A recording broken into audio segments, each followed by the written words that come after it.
Welcome to this episode of the DJ Interview with your host, Harry the Big Dog. What's up, everyone? That be me, Harry the Big Dog here, and this is the DJ Interview. Tonight's guest, he is from my old neck of the woods in Queens. This is a small world. I gotta tell you, everyone. But he is an open format DJ. He's not as old as us. Some of our veteran DJs. He's been in the game for 10, 11 years out of Queens, New York, everyone. Let me bring him on right now. What is up, my brother, DJ Deem? Harry, what's going on, man? How you doing? I am chilling. Let me bring up some messages. What is up, Jason? What's going on, Jason? Checking in. Yes, it is episode 99. Yeah. We one step closer to 100. That's a big number, man. Congrats. So I know. Thank you. So let's get your story going, because when I talked to you last night, I was like, no, wait. I don't want to hear the rest of it. I want to hear it as the audience hears it too. So right. Definitely let everybody know your government name if you want, and how you got your DJ name, because I think this is going to be a story here. All right. So my full name is Kadeem Rose. And my DJ name is DJ Deem. And I got my name literally because I started DJing like as a full-time DJ like overnight. Like it happened right away. And it was between DJ Deem and DJ Checkmate. And I'm so glad I went with Deem. Yeah, man. But long story short, I actually had a media company that I was running, and I've been doing this full time, like you mentioned. I've been doing this full time for about 5 years now. And within that 5 years, I had a media company, and I was running that company with a partner. Unfortunately, it didn't really work out. And I knew how to DJ. It was something I've been doing since college. And I basically told myself, this is going to be my last step at entrepreneurship. Let me see. My whole time within that time of me leaving my last job, I basically was trying to put everybody else on, putting my energy into everybody else. And this was the first time I'm like, all right, let me put the energy into myself and see what happens. And, 5 years later, I'm paying my music and paying my bills, DJing. I'm traveling places, wow. DJing. I'm able to do everything that I've wanted to do since I was a kid. And it didn't always start out as DJing. It just was something that I ended up falling into and going, wow, I'm really good at this. I love music. And it's paying my bills right now. So let's use this as the vehicle to get to the next step. And that's where I'm at now.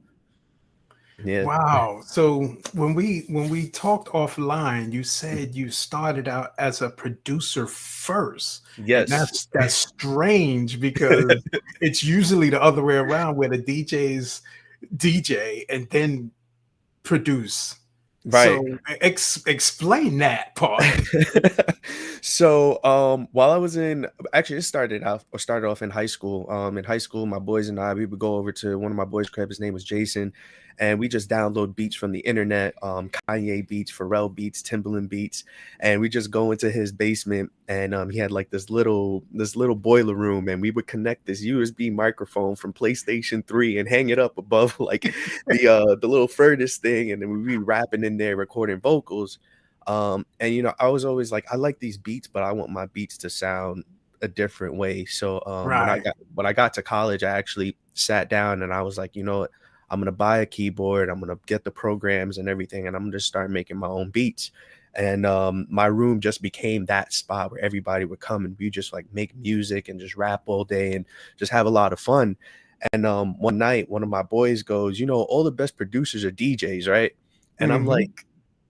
all right, cool. I took it as a challenge, and I went out and I actually went out to buy a controller that very same week. And Right. that's when I actually started like taking DJing a little bit more serious. Because prior to that, I did have some experience here and there DJing, but back when I was a kid, if you told me I was gonna be a full-time DJ, I'm like, no, I'm not. I'm gonna be a rapper. I'm gonna be on the stage rapping and creating beats. I'm the next Kanye. What are you talking about, a DJ? And I just fell into it. In college, I started DJing all the college parties. They gave you $20 and a beer, and you were just like, all right, cool, like let's do this. It's party Let's time. do it. In college, $20 goes a long way. I So get you a lot of ramen noodles. man, what? Everything. So it wasn't until like later on into my music career, I could say that I actually was like, all right, I can do this full time. But it was the first time I actually got paid from music that made me realize like, okay, wow, like there's money in this. And this actually happened out at South by Southwest, out in Austin, Texas. And Hmm. I actually had my own event out there, that I was hosting with my media company. And after that's kind of where everything fell apart with the company. But by some work, the universe just put everything into place at that point in time. And another promoter that was out there saw that I was DJing for my event, and he hit me up and he's like, yo, I need a DJ for my event. And I told him I'm not a DJ like that, but I could do it. He was like, well, I got like $100 for you. And I'm like, okay, we could do this. And ended up doing it, and it was pretty cool because there was artists that pulled up that I wasn't expecting. Fresher had came out, and at that time he had just dropped the song Wait a Minute. So it was a really, really big song at that time. So I got to meet him, and then I got to play his song, and it was a really good look. So when I got back to New York, that's when I realized like, all right, like maybe I can do this and see what Right. happens. And that's how I fell into becoming DJ Deem, because as soon as I got back, I'm like, I need a DJ name. And my name just happened to be Deem, and nobody called me Deem at the time. That's the funny part. I just needed a name, and Uh, Checkmate wasn't it.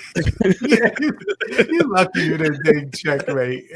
And it was spelled with the M and the number 8, like an infinity sign. Ah. It was bad. Everybody had those names back in the day. So now, speaking of back in the day, which I was about to say, Mm. the time frame when you first started producing, what year was this? It's about 2009, 2010, around then. Yeah, probably closer to 2009, because that was my freshman year in college, 2009. Now, Yeah, did you just make, or were you with a crew just make beats, or actually went I through was the whole I was the only process? one. I was the only Okay. one that was committed to making beats. Everybody else just wanted to get on the mic.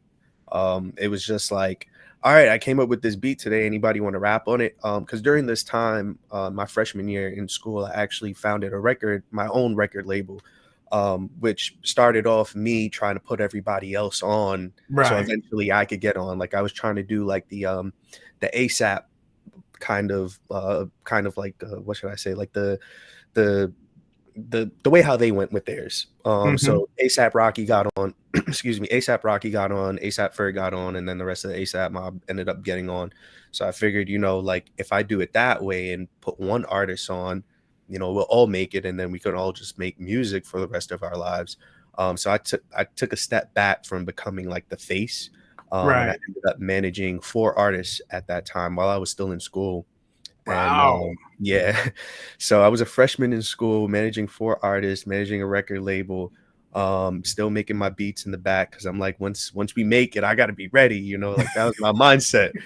I'm like, Jay-Z's gonna come to me for a beat. I gotta make sure I got a beat for him. Blueprint 3 didn't even drop at that time. So in my head, I'm like, yo, I could probably get on. But we had that record label, and this was definitely before everything was like super, super digital. We ended up getting a distribution deal before like DistroKid was kind of big and everything. Um, Wow. yeah, so it was a label called Blue Pie that was a subsidiary of Sony located out in Australia. Mm, So yeah, we were networking like crazy, like everywhere. It didn't matter if you were in New York or if you were in Canada, it didn't matter. Australia, we were going to talk to you, we're going to tell you what we were doing and what we're trying to do too. right. Yeah. Wow. So now you do this producing thing, you get into the DJing. What type of equipment did you come on? Because you're already kind of past the vinyl stage. So you probably was born digital or what? So for me, I was right in between that switch over between vinyl, CDs, and digital. So when I was in college, they were still using vinyls, they were still using CDs. I mean, high school, they Mhm. were still using vinyls and they were still using CDs. So excuse me. So when I was messing around with my homies, I was actually learning on techniques. That's where they were showing me. A couple of them though, they did have Serato at the time, so they had the Serato vinyls for what hold on, sorry, 1 second. For what they were doing. But sorry, I just lost my train of thought. You But said they had the yeah, Serato I think vinyls. my headphone just got like disconnected or something. Oh, Yeah, I think I'm back now. So yeah, they had the Serato vinyl, so I learned using turntables. I didn't learn on the controller.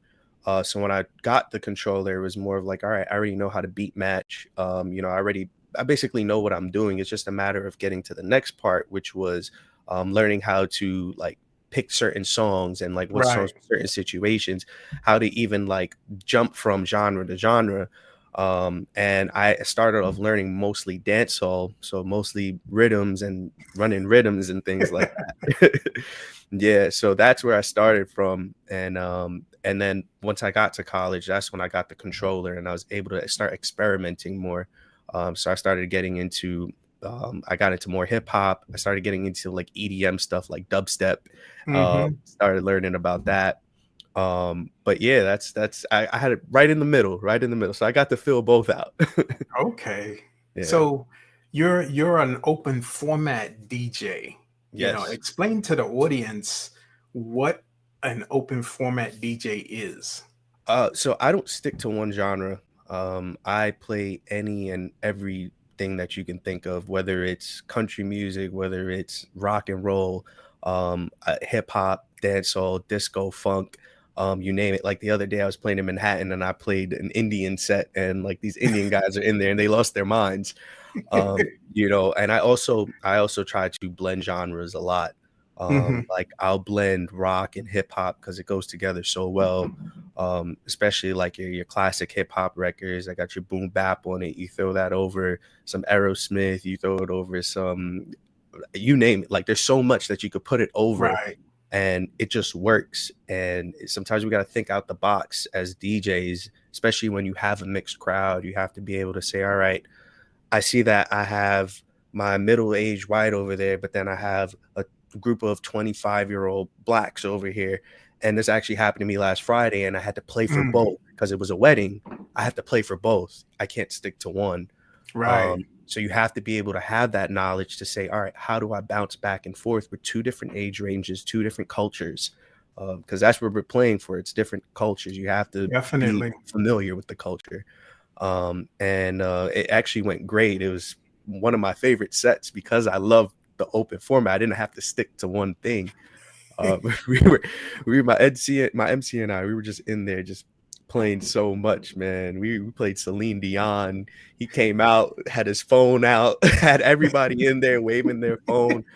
Man, we played Jack and Diane. We even played like we had a whole soca set too.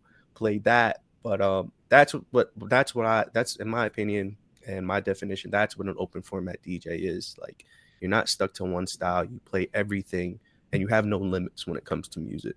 Right. Wow, nice definition. I couldn't have said it better myself. But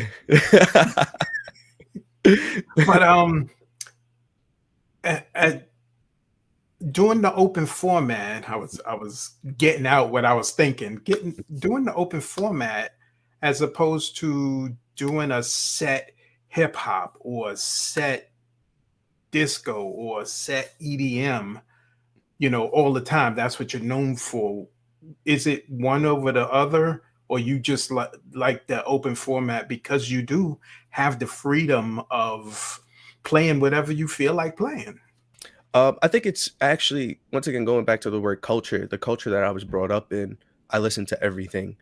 So every song has an emotion or a feeling attached to it. So I think for me, I know how a Fall Out Boy song is going to hit a certain age range compared to somebody that's stuck saying that, not stuck, but they saying that they're going to master Caribbean music. They're probably not going to understand what that would look or feel like. But for me, I know what that is. So growing up, I was born into the digital age, like right at the beginning of it. So, when we had the iPod classics that you could store 500,000 songs on, I made sure to find 500,000 songs on LimeWire to fill up my iPod. You went back to LimeWire. Wow. Yes. Yeah, man. Yes. So I was listening to rock. I was listening to hip hop. I was listening to reggae. I was listening anything. Country music, opera music. Like, I would just start downloading and just listening to different things. And I think that's why now, like, I enjoy the open format, especially in my age range, because I know what that culture feels like, and what we grew up in, and how certain music is going to affect us. So that's why I do enjoy it. And what's up, Lord? I see you, man. Appreciate you, bro. What is up, everyone? And just to reset the room for everybody that came in, this is Harry the Big Dog with the DJ interview, and my special guest is DJ Deem from Queens, New York, my old neck of the woods. We'll talk about that in a few minutes. Like, literally. It's places you only know if you live there. Yep. But now I lost my train of thought. You got me going. It happens, man. That means your brain is going. It's just going. I started talking about the whole neighborhood, and it just lost it. Right. But have you been overseas playing, out the country playing? Yes. It's actually a funny story. I got booked out in London, and this happened. It happened at the top of 2020. So I went out to London, I believe it was like March, and I got back. I stayed out there for a week. I got booked for the weekend, but I decided to go out there for some extra days. It was my first time ever being there. So I'm like, I'm not just gonna go there for one gig. So I get there, and this is when COVID just starts to become like a thing. And I got back to New York on that Monday, and they shut the city down on that Wednesday. So I was this close to spending all of quarantine in London. In London. Yeah. And it kind of sucked, because I felt like during that time, that's when my career had gotten to a certain level. And coming back and then everything like shutting down, it hurt. It definitely hurt a bit, because it's like, man, like I got to where I wanted to be, and just like that, we just spent a year inside the house. But so yeah, now with that, you come back from London, luckily, and not have to spend 2 years there somewhere. I would have had a different accent right now. So you get back, and what happens when everything shuts down? Were you like all the rest of the DJs and sitting home? That's one of Yeah. the reasons why I started this show, because I Right. had you guys' attention. Yeah, because we're running around all day, man. Yeah, Even us just trying to get in touch this weekend was insane. it was crazy. Yeah. We Um, connected like 4 or 5 times playing definitely. text tag. Text tag, phone tag. I'm like, yo, I called you on the way to my gig, and I'm like, yo, man, I'm on the way. I got like 2 minutes, but we could talk real quick. We can talk for 60 for 92 secones. Yeah, Fame was going on. That's actually my MC right there, man. Oh, Shout out what's to up? DJ Fame in the building, man. One of the dopest DJs too. I learned a lot from him. Um, DJ Fame. yes. So when I got back from London, at this time in New York, they were making it seem like it was only gonna last a couple of days to a couple of weeks. And we were just like, all right, cool, like we'll chill out for a bit. But then one of the people that I work with in the city, in Manhattan for my residencies, Mhm. started texting me, and he's like, hey man, we just lost this spot. They don't want us coming in. They don't want us coming in. And I'm like, whoa, okay, now, because I do this full time. Yeah. So in my head, I'm like, all right, well, I'm not getting paid this week. And then another week goes by, and then another week goes Mm, by. So I think it started to become a mental battle at one point of like, what do I do? Like, is this the end of my DJ career? Um, right. you start to think that way because of the fact that you're not making money. There's nothing that you can do about it. We're all just sitting around trying to figure out what's next. But I could say the one thing that did save me was the fact that I took care of the business side of my business, and I turned my company into a full LLC with me as an employee. So I was able to apply for all the things that the government was providing. So I was able to get unemployment. I was able to get the EIDL loans and all of that stuff because I took care of the business side. And that after I ran through all of my savings, I was able to use Mhm. that and kind of get me through. But I'm not gonna lie, I started looking for jobs. I went on Indeed and started applying because I'm like, I can't keep doing this, like that's something's gotta give. And luckily I managed to figure out and learn a lot of things too in the process. I learned a lot of different things with businesses. I learned about trading in the stock market, which shout out to Lord. We would wake up literally like 7 a.m. every morning and get on the computer and start looking at charts and talking about like what's going on in the market. And I don't think I ever would have been able to do that if COVID-19 didn't happen. Right. We had that time to sit down and like basically sit us down and be like, all right, you could focus on something else now. Like you can build like your mind more, like you have this time, take Yep. advantage of it. So I think it did work out in my favor because half of the things I know now I wouldn't know if it wasn't for that. Which enhanced your where you are now. Absolutely. Absolutely, because it was more than DJing. I knew how to Right. DJ, like, I knew how to beat match, I knew how to organize music, I knew how to play music, I knew all of that stuff, but it was all the stuff I didn't have time to do when I'm running around back and forth from Queens to Manhattan every single weekend. Um, it was like, "All right, so what do we do with this time? I can either sit around and sulk and cry about it or take advantage of the situation after I've been begging to have time for the past 2, 3 years." You know? Oh, that's funny. Yeah, people wanted it and then got it and didn't know how to act. Didn't know what to do with it. Didn't know what to do with all that free time now. I got to watch some TV shows and movies though. I was got to do that. Oh man. So I'm looking at my notes here, and it's telling me that you were planning your own major music festivals. Oh, I'm looking that's the main goal Looking right to there. do. Yes, Okay. that is the Yes. main goal. I we have to talk offline about this, but Oh, definitely. okay. Yeah, Yeah, definitely. That is the definitely. main goal right there. So let's stay on this business of Oh DJing yeah. for just a few more minutes, two, Mhm, 3 more minutes. mhm. What does a DJ, uh, maybe some aspiring DJ out here that's listening to our video cast podcast, what what advice do you give them about turning this into a real business? Because you do this full time. It's not like you got a job and you do this on the weekends and Yeah. occasional Friday or Thursday if it's a holiday. Yeah. Thanksgiving weekend coming up. But Yeah.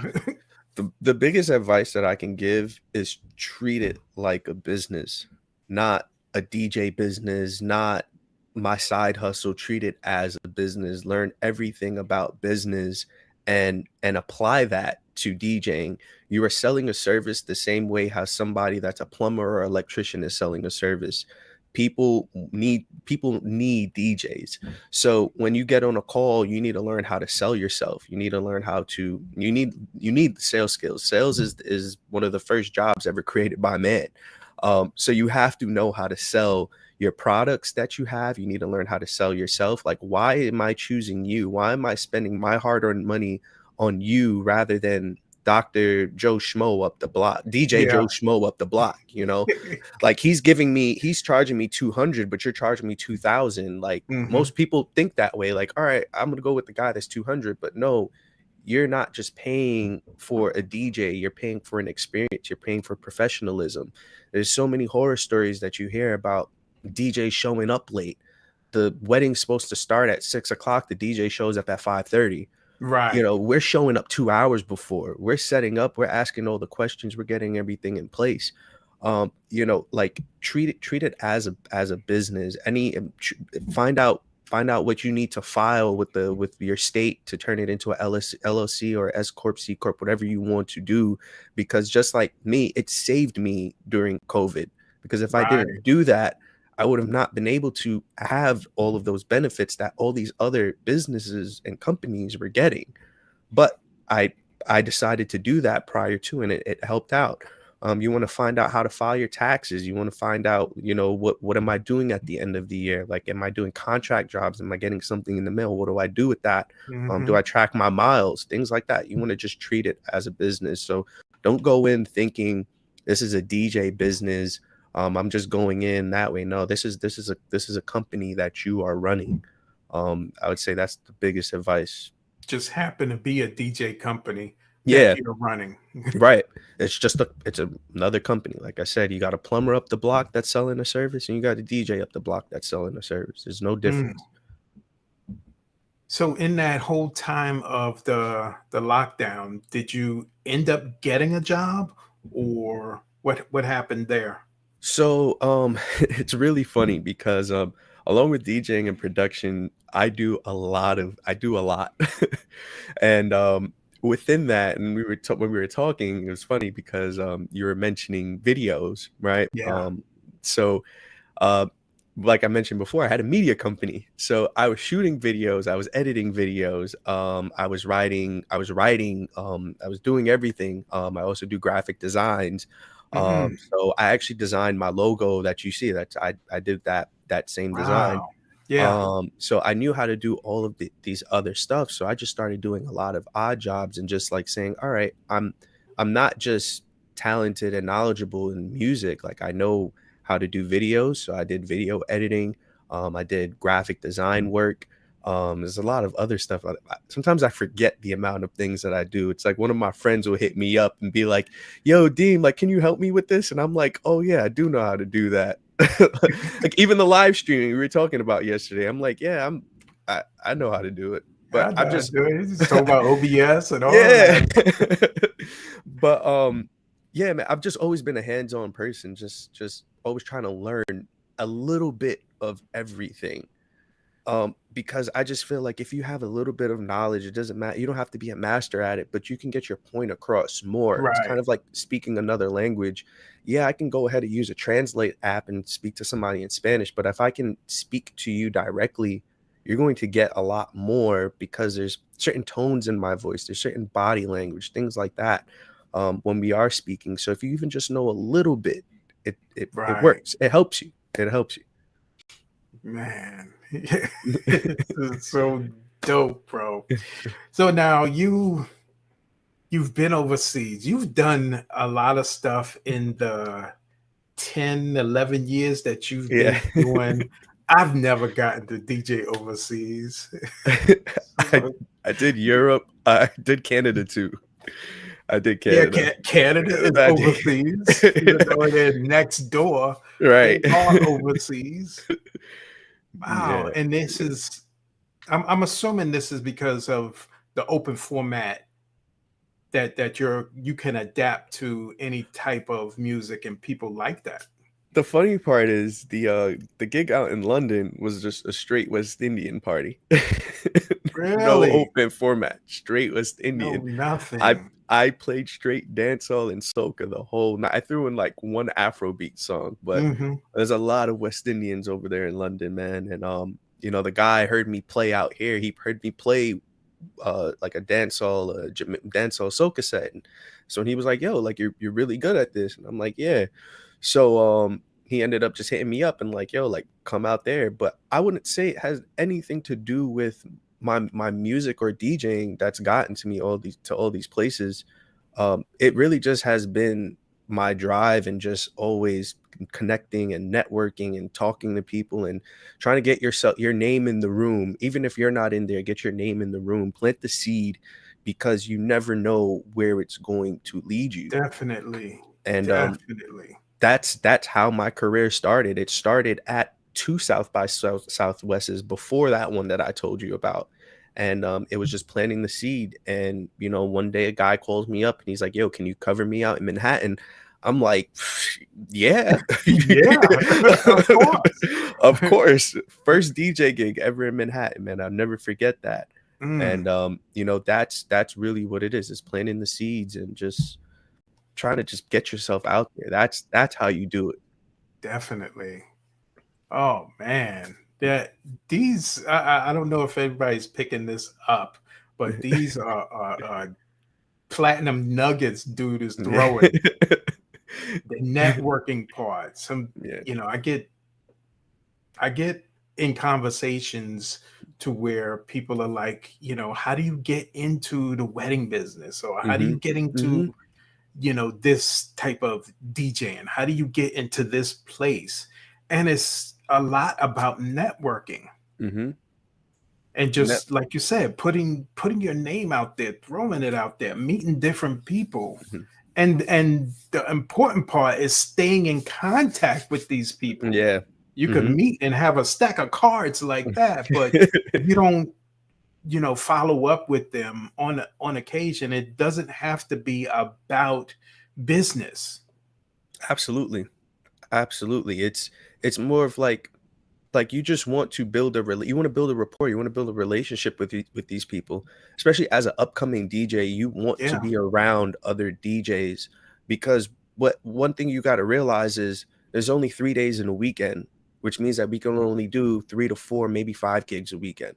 Some Hmm. of us are getting offers for 6, 7 gigs a weekend. Wow. Yeah. And some are getting none. Yeah, somebody's gonna get called for those Yeah. extra 2 gigs, and they're Hmm. gonna go, "Yo, man, can you cover me here? Like, can you cover me here?" And it happens to me now where I have a list of DJs, and I'm like, "Yo, like, I have my residencies, but I do private gigs, so if I'm not doing a private gig, if I'm not doing a wedding or sweet 16 birthday party, I'm at my residency, but if I'm doing one of those, I'm calling somebody up, and I'm saying, 'Hey, man, can you cover me?'" But that's Yeah. how you start planting those seeds, because now Hmm. you're in the middle of Manhattan. You're around all of these people that are from who knows what parts of the world. Right. Eventually, if you've done your part back home and you practice, once you get out there, they're gonna recognize and be like, "Oh, this guy is nice." Then boom, your career takes off. Yeah. Like that's where it starts in my eyes. That's where it starts. You gotta be outside. You gotta be networking. You gotta put the work in. What is it? Hard work beats talent when talent fails to work hard. You Hmm. ain't even got to be the best DJ. We see it all the time. We see it all the time. We see it all the time. You're like, "Yo, how is this person playing here?" But what you don't realize is how much work they did on the back end, networking Yeah. and talking to people and actually asking somebody like, "Yo, can I get on?" Hmm. You'd be surprised how many times people just be like, Yeah, sure. Like, go ahead. I do it. People come up to me at some of my gigs. I'm tired, and they're like, "Yo, man, you mind if I get on?" I'm like, "I'm still getting paid. Go ahead, bro." Yeah. Knock yourself out. I'll stand around. So I'll stand around for like 4 or 5 minutes just to make sure they know what they're doing. Then after that, I go have a seat. I'm sitting down. I'm texting people. I'm relaxing at that point Hmm. because, like this person's there. But now this person, I see who they are. I'm getting their contact after because I've heard them spin. I know what they know that I know that they know what they're doing. But then there's other people in there that are listening as well. Right. So you gotta really just think about it like that. Like, yo, let me just put myself in the situation and it'll happen. It'll happen. Mhm, Definitely. So now, when we were, attempting to connect mhm. over the weekend, you had a number of gigs. How many gigs did you have over this past weekend of the what is it, the 13th of November as of the airing of this show? So I start on Wednesdays. I have a residency in financial district called Melt House. I do their happy hour from 5 p.m. to 8 p.m. So that's when my week technically starts. Wow. Um, I used to do there on Thursday, but they have another DJ that's there on Thursday. But I'm actually Hmm. super grateful for it because I used to DJ Wednesday to Sundays at times, and it would get very tiring. So I have Thursdays off, and then Thursdays I'm now prepping for the rest of the weekend. So this past weekend, shout out to DJ Fame if he's still in here. DJ Fame and I, we had a wedding at Jericho Terrace out in Long Island, and we killed it. We did our thing, man. That was the one I think I called you on the way to. I Yeah. don't remember. I think it was that one. Yeah. So I grabbed him. We did that one, and that one ended. I think we ended at like 12 o'clock or midnight. So done packing up. I think like around like one or so. And then Saturday we had a 21st birthday party. So we did that. That party ended at 12 midnight. And Mm. then I had to go to my residency to start at 12 midnight to DJ until 4 a.m. So now one of my boys, shout out to Lord, he pulls up from the Bronx to Long Island. So he pulls up, DX, shout out. yeah, shout out. And he pulls up to my set. I'm going off. I'm doing my thing, and we're both just like having a good time, and whatever. And I'm just like, yo, man, like, you want to go back and just like go make music after this? Mind you, it's 4 a.m. So I pack my stuff up. We come back, man, and to be honest, he didn't leave until about noon. We spent about 7, 8 hours just working on music, just the whole time, just working on music. And that was this weekend. So like I'm committed to it, man. Like this is my Mm. life, and I That love was it. just the past That weekend. was just the past weekend. So you get a break yesterday, which was Monday, today, which is Today. DJ Interview Tuesday. I'm naming it, I'm calling it. Yep. And Wednesday, your day starts again. It starts right back up. So I look I at mean, your Monday. week starts again. Yeah. So I look at it. Mondays and Tuesdays are my weekends, man. Like uh, Monday's my Saturday for people, and Tuesday's my Sunday for people. Because Thursday's usually spent getting ready for the weekend, prepping the music, getting all of that stuff Mhm. together. I take prep work very, very seriously. I want to make sure that everything is in place at all times. I'd rather be over prepared than under prepared because there's too many Definitely. situations that I've already gotten caught in and said I could have been more prepared for that. And it happened 2 weekends ago at the New York City Marathon. So I DJ'd out there. Funny Wow. story. Yeah, I get out there an hour early for my gig, and I get to the corner where they have the marathon, and my first time ever seeing it, born and raised in New York, so it was an amazing experience. But then Mhm. I look up and I see that the venue is across the street. Oh, yo. Yeah, you think they was looking at you like,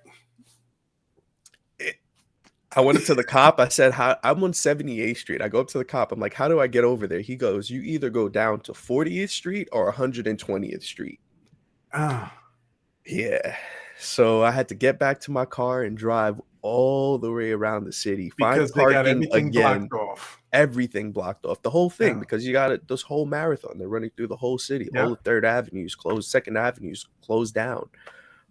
So I ended up getting to the gig late because there's traffic out there. But I was there an hour early across the street, man. Mm. But you know, they definitely could have told me that what side of the street they were on, but then it also falls on me where I could have done that research, but I've never been in that situation before to Yeah. know to ask that question. But now Now you know. anytime I'm in the city and it's a major event, I'm asking, what side of the street are you on? Mhm. You know, because it could have been a lot worse. It's all still a learning process with, Every day. you know, knowing where to be, Mhm. for one, Mhm. and what time to be. Right. Some people, you know, like you, and I think you told me you got a Rain 1. Yes. Yeah. Yes. It's a simple hookup as Mhm. long as you got something to hook up to. So, you know, Right. 5 minutes you could be hooked up, Yeah. but you I've still done it. want to get there. Yeah. Mhm. You still want to get there on time, Mhm. or um in the military we used to say, if you're on time, you're late. Right. Right.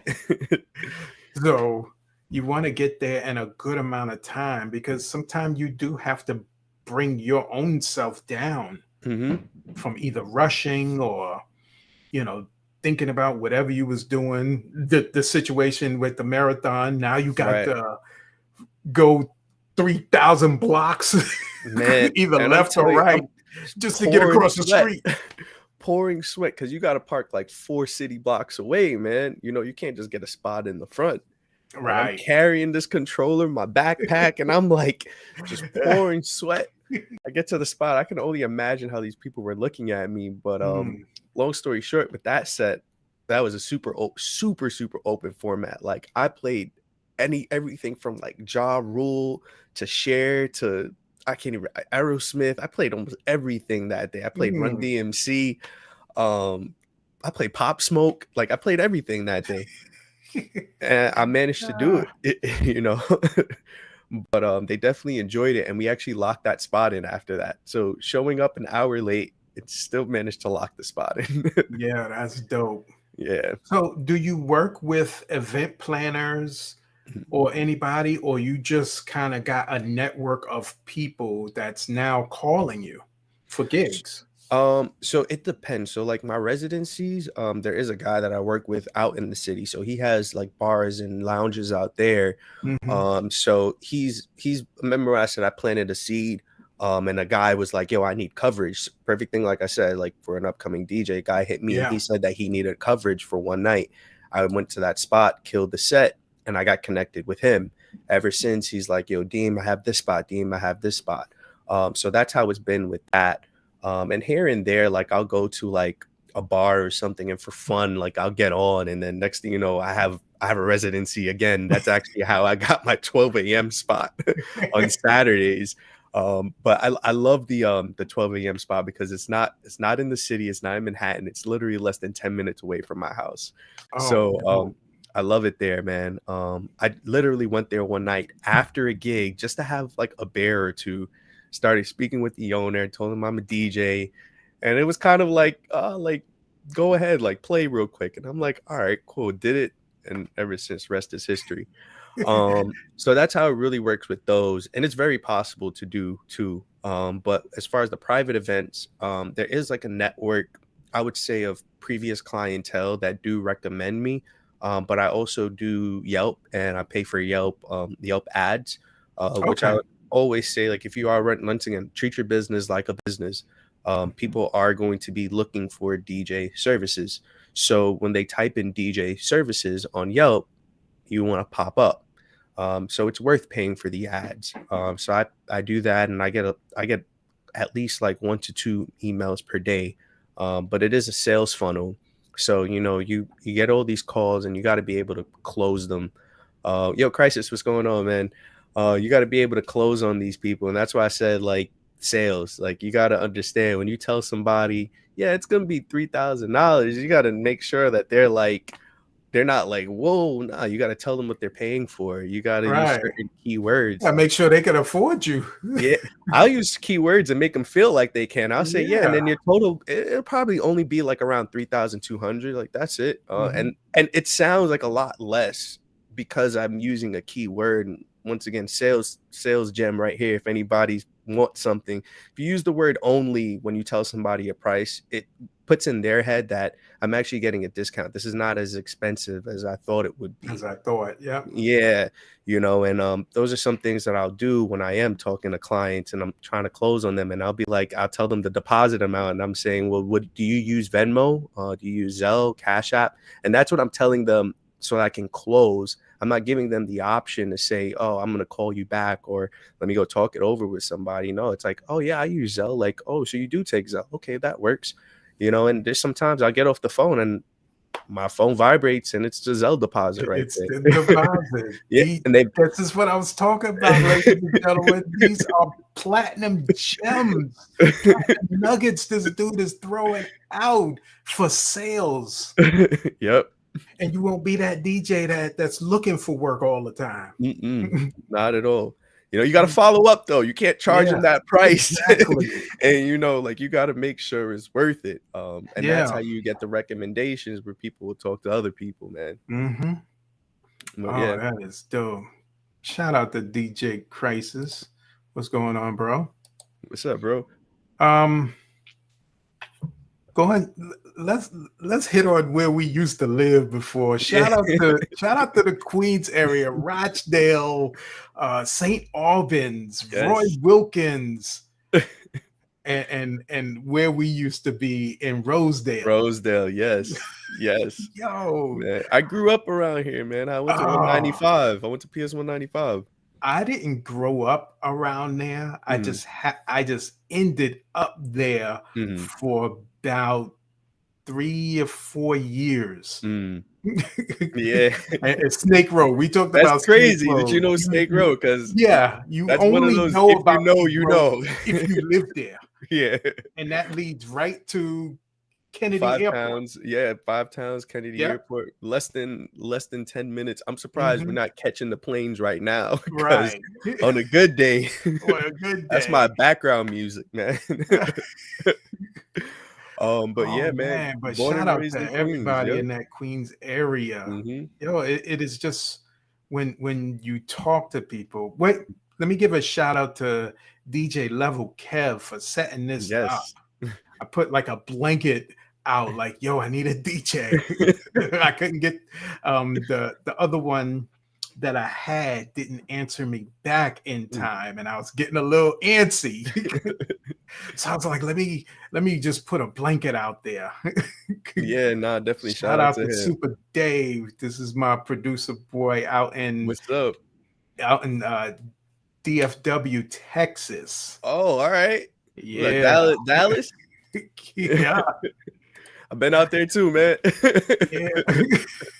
doing it everywhere, right? Yeah. I'm working on it. But now for the future, what's in the plans right now? So in the immediate moment right now is to really start practicing more on my production end.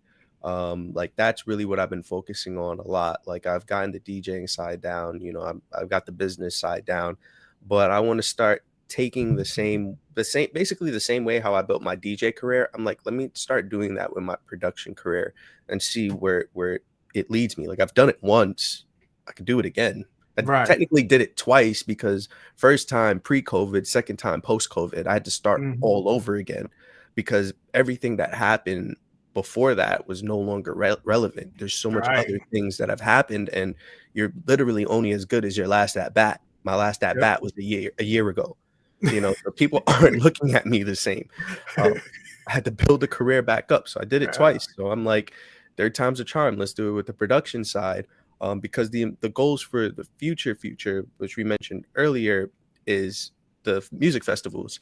I've always just been super passionate about creating, which is why I feel like I'm more passionate about production than anything, because it was just the fact that I'm creating the actual song. And you can create a vibe when it comes to DJing. You could create a mix, you could create all of these different things, but when I'm creating an emotion and I'm attaching an emotion to a song and I'm playing it for somebody and there's a connection to them that I can only do with art that I made. I Yeah. feel like that changes things, and that's why I want to do music festivals. But I don't want to do music festivals the same way how we see them nowadays. I want it to feel more like a Broadway show. I want it to Right. feel the music have a flow, and that's probably the DJ in me. Like let every artist come out at the right time. It's not just Drake. It's not just 21 Savage coming out. It's not just J. Cole. You feel me? So it's like, yo, man, like let's set this up as an experience. Yeah, you can Mhm. experience a festival, but like let's set this up where it's telling a story, because everybody's Yeah. already telling the same stories just with different sounds and different music, but we could probably do something bigger and better. So that's the goal, man. And then eventually biggest goal is to throw like a worldwide concert, and Mm. I want it to be free. I want every and anybody, if you want to come to this concert, there is no cost for you. Everything is paid for. You are allowed to come to this concert and enjoy yourself and experience music the way how it should be. Wow. That's what I really want to do with this music festival stuff. So I'm just getting started right now. I know that. We got a question here from Jason. He's saying, do you have a dream project you've put off working on now that you're ready to tackle? Yes, I would say it's the production. I've dropped projects in the past. I dropped a EP where I was actually rapping back in college. Not telling anybody the name of that because we could sweep that one under the rug. You can Yes, find it. tell Good us. job. You're gonna be the first here. So everybody, all 3 billion people that look at this DJ interview is going to find it. They will start looking for it now. And then I dropped the second project during COVID, during lockdown. That was a production project that I put out, but now I want to really start curating album projects and getting other artists to come on, and even having myself on there, and just not on a DJ Khaled self, like I'm not screaming out Right. DJ Deem, like I want to actually drop some bars and put my emotions on there. And that's probably what I've been putting off a lot, because I'm not used to it anymore. So it does feel weird to say, all right, I'm gonna put a project out that has my voice on it, um, Mm, that I'm actually putting raw emotions on, because you're right. making music, you're expressing what's in here, and sometimes it's hard to give that just to people you don't even know. Sometimes not all the time. There's gonna be somebody listening to it, and you're like, I don't want somebody judging me for that, but Yep. I do also realize that some of this music that I'm putting out might be a make or break for somebody for a certain reason. Music has the ability and that power to do that. And it's selfish of me to keep it for myself when this could be helping, saving, or changing somebody's life. Yep. So that's what motivates me now to say, all right, like, let's get this music out, man. For real. Yeah. We got DJ Cam saying shout out to the DJ interview. Thank you. Yes, yes. What's up, DJ Deem? Was good, Heavy was hitter good, man. DJ Thank you for tuning Cam. in. Yeah, Yes. freeagentradio.com. That was my plug for him. Dope, man. I gotta check that out. Yes, sir. So now I you know what? I'm gonna keep that for offline. This music festival thing, because it is something that I've been looking to do for Mhm. some years, bro. Wow. Mm. Some years. I just don't know how. Right, right. And the more I put it out in the universe, the more people I get around, such as Yeah. you. And I hooked up with somebody else in North Carolina, and Mm, they're schooling me on things mhm. because I've seen some concerts, and it's like, you for real? Yeah, you got a concert, you see $95 for this, and it's got 20-minute gaps Yes, of nothing, yes. bro. And then you hear the song come on, and then you're like, "Oh, no, I'm at the bar, I'm at Yeah. the snack stand. Now I'm running back." That In the happened to me. bathroom. Yeah, that happened to me. I went to the Kendrick concert out here, man, and I'm at the bar, And all of a sudden I hear the music come. I'm like, oh my God. Start running out there thinking it's Kendrick. It wasn't even him. It was Baby Keem. And not nothing against him, but it's like, and then I just sprinted all the way over here thinking that I'm about to miss the concert, you know?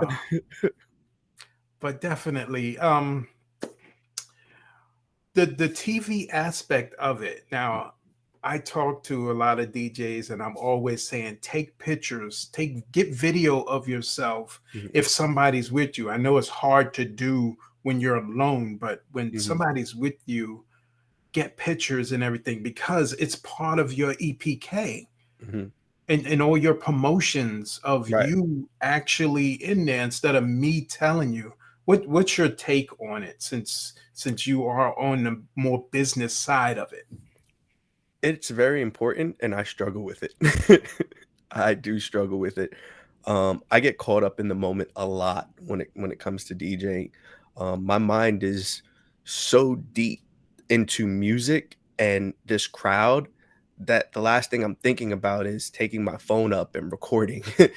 You know, especially But if you got DJ Fame with you. I know, and Fame will do it. So that's the only reason I remember now, because I'll see Fame with his phone out, and then I'm like, oh wait, I need to do the same thing. You know, he would record me and take pictures and everything. But when I'm by myself, man, like I'll be so stuck in the moment, I'm not even paying attention to it. Excuse me. But when it comes to EPK, so it's an electronic press kit. Press kit, yeah. Yeah. So basically, it's kind of, I would say the simplest way to put it is your portfolio. You know, it's gonna have pictures of you. It's gonna have what you've done. Videos if you have. Yeah, a lot of videos. It's really what you're gonna send out to people to say, like, this is who I am as DJ such and such. Which nowadays I feel like is getting replaced with Instagram. A lot more people are sending out that I've seen is their Instagrams, and I do the same thing, which is going back to the part where I'm mixed about it, because I forget I'm on Instagram, but if I didn't need Instagram, I wouldn't use it. It's just something about like putting everything out and just like bombarding people with stuff that makes me feel like, am I bothering them? But then I gotta realize, like, your marketing. Like, yeah, like Kadeem and DJ Deem are two different people. They're not the same person at all. So it's like, all right, like, let's do the promotion, let's put the stuff out. But what I actually did recently, a couple months, maybe like 6 months now, is I actually created a whole other Instagram just for everything that I do as a DJ, because my personal Instagram has things about me. It has, you know, like you put up that post of, I've been DJing for 10 years now, and shout out to music, blah, blah, blah, that post, you know. But then you got your other post that's like, yo, pull up on me, I'm in New York City this weekend, you know. So when I'm sending it out to clients, sometimes I'm like, I don't want them seeing all of that. Yeah. So, and another reason that I do it too, here's another gem, is because Instagram pushes reels. So I make a page that's only reels, and I just put reels on that page. So when one hits for 15,000 views, which has happened, what are people going to do? They're going to go to your page and view your other reels. So that's what I ended up doing there. And once again, I didn't want people coming on and gems. This dude is putting out platinum nuggets. People, listen. Yes. It helps, man. That's what I ended up doing. But when it comes to if you're starting off, I would definitely say you need to be on social media heavy. Like you need to put mixes out. You need to put everywhere that you're at. You need to put your face. You need to have people knowing who you are. There's a reason why my logo is my face. That's done on purpose. It's because I keep something on my story every single hour of the day, because you'll always see my logo. That's why it's not me. It's my logo. So anytime you think DJ Deem, you see my logo, you think DJ Deem. It's recognizable. So people have themselves behind the turntables. No, I'm leaving it as my logo. And my logo is my face for people that don't know. It's me as a cartoon. Right. So it's very fun. It's very like happy. It's very cool. Think of it like a Bitmoji or emoji or whatever you would want to call it. That's what it looks like. So I make sure every single day I have something on my story. So my logo stays on your timeline. It stays on your timeline. Tell them that again. Hold on. Tell them that again, bro. You gotta play you gotta play chess. You gotta play chess. So you gotta make sure every single day it doesn't matter what you're posting on your story. Post funny stuff. Post a reason that people are going to come back to your page. So for me, it's a lot of funny videos. It's a lot of things to make people chuckle. So they're going to click on it. I'm going to pop up more on their timeline. Have something there. Have people seeing your logo all the time. And this way, I don't have to worry about like, oh man, I didn't post today. It's fine because I have 200 people seeing my logo every hour of the day. Yes. DJ Christ said, yeah, Yes. we're going to work on that when you get the time. Yes, bro. Yeah, hit me, bro. We could do that. And you're right, bro. There is a science to this. Mm-hmm. There is. And it's getting out there and getting out there the right way. Now, I have battles with people that actually stream online. I am totally against it. And I ain't ashamed to say it because there's a place to do that, like a paid Mixcloud account. I know they even getting on Twitch. Yeah. They're getting on them and starting to blank them out and cut their streams out because Twitch is getting bigger now. I'm not a proponent for live streaming where they don't want you. So I'm good with getting a paid Mixcloud account and going there and just, you know, like you said, having it out there. You can go live. People can see you. It's $15 as of the last time I seen it. A month. That's what, dope. $3 a week. $3 and change a week. Right. And I gotta say though, just to like my 2 cents on that, it's not the platforms, in my opinion. It's the record labels. The record labels are the problem. They're the biggest root of the problem because when you get blocked, it's not Instagram saying we took your video down. Correct. It's saying, oh, Sony says you can't post this, and that's where the problem lies. And you know, but I don't think it's a problem when you having records out there and people should be getting paid. You got enough ears, like you said. That one reel you did 15,000 views. Now, if that was one of their songs, that's 15,000 people they didn't get paid off of. I have another one that's 25, and you want to know what the song is? It's "Love Is the Message." Yeah. And the real, it wasn't even supposed to be, it was literally me just posting something that was in my phone. It wasn't even supposed to just go up. I'm like, I need to post something today. And I threw it up. And it's literally my plate of food next to my DJ equipment. And then you see a bunch of people dancing. And then that's it. It's like 8 seconds. That's it. But I got 25,000 views. So you're 100% right. I think, though, in my opinion, in the next couple of years, music is going to become absolutely free. I don't think like this can keep going on when we're living in a digital world where we do have DJs that do want to stream on Instagram, that do want to stream on Twitch, that do want to stream on Facebook, YouTube, whatever the platform may be. We can't keep blocking creativity from happening. Eventually, there's going to be more that we can get out of it than blocking it and saying, oh, this artist needs to get paid. Because like you said, how much money would they have made off of those 25, that 8 seconds, 25,000 views? And you're talking about pennies per listen or view or however they call it on social media. Not per play like on a radio. Yeah. But you know, what if you had your song out there and it's the number one, it's getting 2 billion hits and you got $0 for it, how would you feel? Personally, me, I don't know if I'd be that bothered about it because all of my music I've released has been free. I was even selling beats at one point, and I got rid of my BeatStars account. I don't want to sell beats anymore. I want to create songs. You know, like I said, I think music is eventually going to become free. And us as creatives are going to have to find other ways to get paid off of this. The same way how back in the day you had to sell CDs, but then Spotify came out and changed that game. You know, there's a really good show. I haven't finished it, but there's a show on Netflix right now, where they're talking about the start of Spotify, and I was watching it. I'm like, it's crazy to really think about how, like, at one point we were really still using CDs and saying like, you got to buy CD, you got to go on Apple Music and pay what was that, $2 for a song? You know, Yeah. like, what about the kids that couldn't afford $2 a song? How were they getting their music? But now you got Spotify for $8 a month. Yeah. You know, so you got to come up with the other things, such as music festivals and performances and merch and things like that. You know, I went to the Kendrick concert the other day. Not only did I buy his concert ticket, but I bought almost $200 worth of his merch. Wow. You know, and I did not. That's where people can make it, but everybody Yeah. is not able to go do a concert and No. sell t-shirts, mugs, keychains, everything. Absolutely.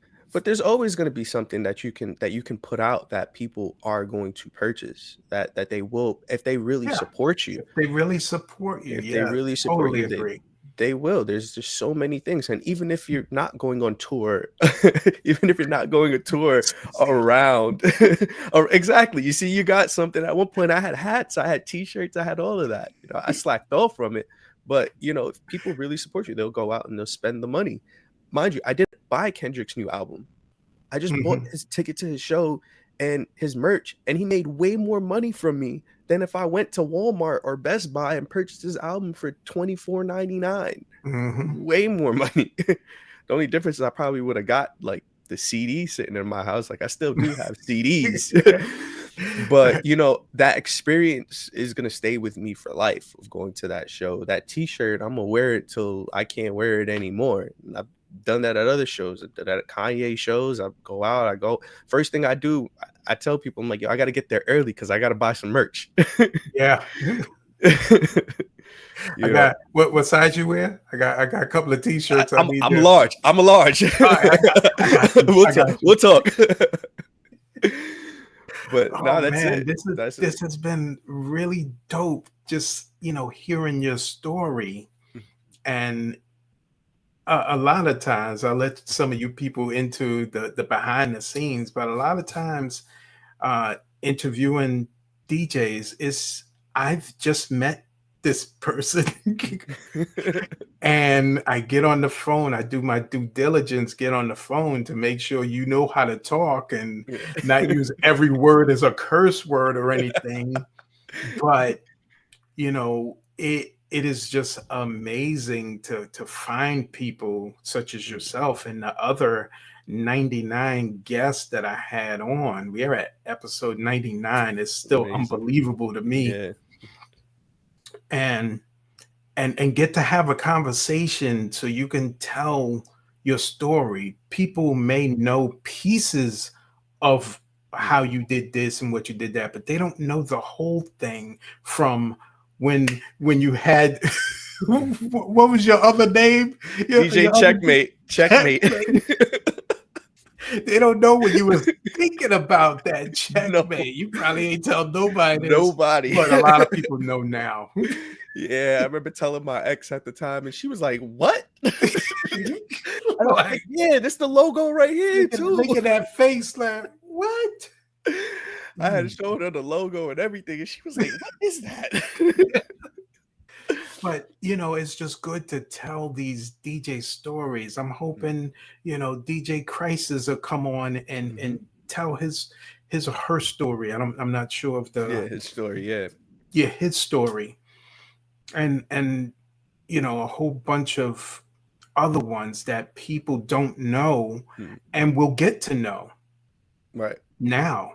I'm sure people in the West Coast may or may not know of you. Right. No, absolutely. People in Queens know you. And it's funny because the DJ community is small, man. And like, it's a very, very small community. And you know, when you do things like this, and shout out to you for putting this together and making this happen, because there is networking going on right now. And all it took was me saying, yeah, like, let me take the time out and do this. And now I'm seeing other people's names. I might not know who they are right now, but I might go somewhere else and they're like, yeah, man, like, you remember I was watching your interview. Boom, Yeah. connection right there.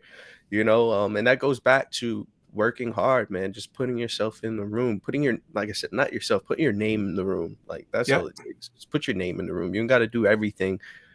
Put your name in and just make sure people know what you're doing and what you represent. Know uh, of you. of you. Yeah. Yeah. And what you represent. What do you do? Because we're only an hour and 9 minutes and managed to squeeze in Yeah. 11, And, 12 and the time years. goes so fast. And there's so much Just talk. stories too. Yes, There's so so many much more. stories Yeah. that you probably done forgot and will remember, and we'll be on here for the next 3 hours. Oh, Yeah. I remember this one now. Yeah, But man. It's man, been a while. is there anyone, as we're wrapping this thing up, is there anyone you want to give a shout out to? Yeah, Big up. definitely.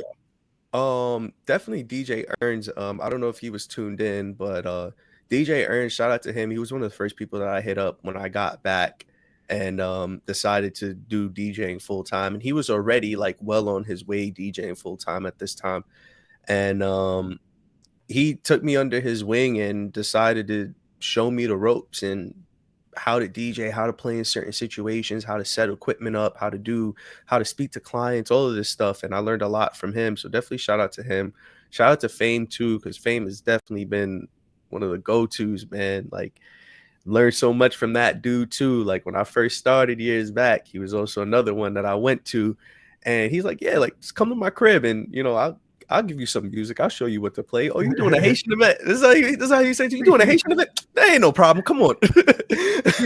If Christ is in here, he knows exactly what I'm talking about. But that's exactly how he said, man, just come on. I got you, no problem. But yeah, shout out to him. Shout out to Lord too. He's another person that's one of my bros right there. He definitely is. He's a rapper, so we gonna come up with something. We gonna create something. Let's leave it there. We gonna definitely create something. And definitely want to thank you. Shout out to you for just giving me this space to speak, man. Shout out to DJ Interview, man. Cause who knows what, I probably just been on my keyboard over here just playing keys right now, coming up with some ideas. So thank you, man. Appreciate you. Oh man, no problem. I just love the DJ stories. I get people ask me all the time, yo, you getting paid for this? No. This is all love and passion. Right. I just love these stories. Other things happen because I have this show, but for the show itself, no. It is a passion thing to learn about other DJs, to introduce other DJs to the world. Right. I mean, right now we're streaming on, 17, 18 different platforms. Wow. And it's going to be out there. Right. So and you definitely. never know who's going to come across, and you never know that video. Who is listening. Yep. Who is listening, who is watching, who's going to watch the replay 2 years from now, 5 years from now. So, and it's the same thing like the music I mentioned before. Like, if we keep it to ourselves, we're holding back from somebody else from growing. We don't know who that person is. We may never meet the person. Yep. But you put it out there. You did your part. That's why I do it. Definitely. So, how could people reach out and stay in touch with you? Definitely social media is the best. I'm on Instagram and Twitter. It's at it's DJ Deem. You can follow me on there. I do follow back. I'm not one of those guys that like, oh, I'm not gonna follow me. I got 20,000 followers. I'm following too. Yeah, I'm not that guy. You could reach out to me too. I do respond to people. You got a question, ask the question. I'm not that person that's gonna, ignore you or whatever. Like you've seen Crisis ask me. I'm like, yo, bro, hit me up. Let's talk. Like, the most thing that we can do with knowledge is share it. You don't gotta be greedy with it. But yeah, definitely on hey, what's up? Definitely Instagram and Twitter at it's DJ Deem. Nice. Everybody who if you're listening live or from the replay, give DJ Deem a thumbs up, a heart, or something there to let him know, because he dropped some what's higher than platinum? Uranium nuggets. He There we go. dropped some uranium nuggets, and hopefully it didn't go over people's head about the networking and you know, the sales. Yeah. Ooh, bro. Yeah. Well, this is Harry the Big Dog. You're gonna stay on with me, and we just gonna close this thing out. This is Let's Harry do the it. Big Dog, and this is the DJ interview. We are here Tuesdays at 8ish Eastern time. 8ish is between 8:01 and 8:59 ish. And thank you for all your support over these last 99 episodes. We are coming up on the big 100 in a Amazing. few weeks. I'm going to take a week off because at the time of this airing, it's Thanksgiving 2022 will be the next week. So I'm going to take off because I may be traveling. But thank you guys for all your support. Thank you, DJ Deem, for coming on next to last minute. After, you know, text tagging. So everybody, thank you much. And we'll see you on the next episode. Peace.